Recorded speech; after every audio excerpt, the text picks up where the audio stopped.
I would like to ask you a question. I'm going to show you an image right now.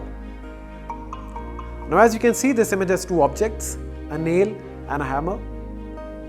And my question to you is, which one of these two objects is stronger? You can take a few seconds, think about the answer. And time up. Hi, my name is Harsimran Singh, and I had asked the same question to a lot of kids who had attended one of my workshops. And I got some really interesting answers. The first answer was by a boy who almost instantly and impulsively raised his hand and said, "So the hammer is stronger."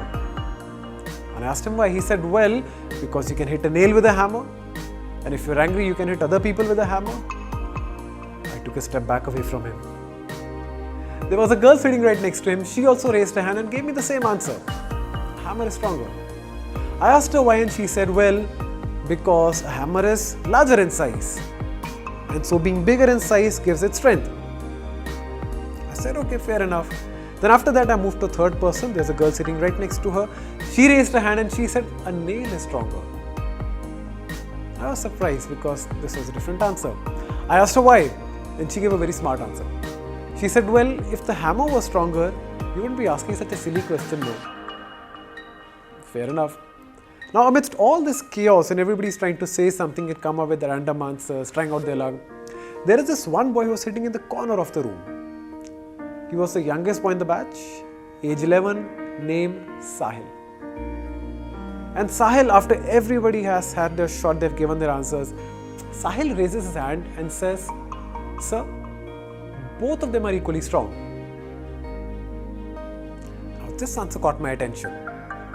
So I asked him to elaborate this, and he said, and these are his words, he said, "A hammer is used for hammering, while a nail is used for being hammered."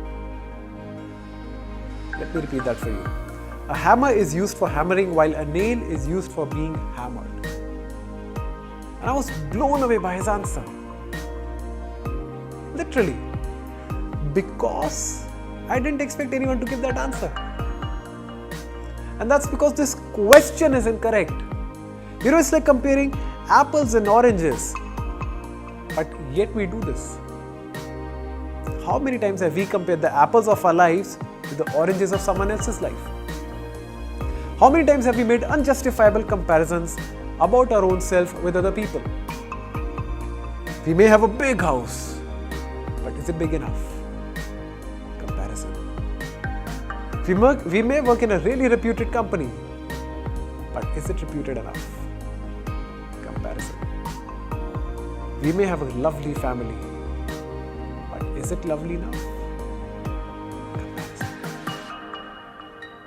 You see, just because we have more of something does not make someone else worse, and just because someone else has more of something does not make us worse.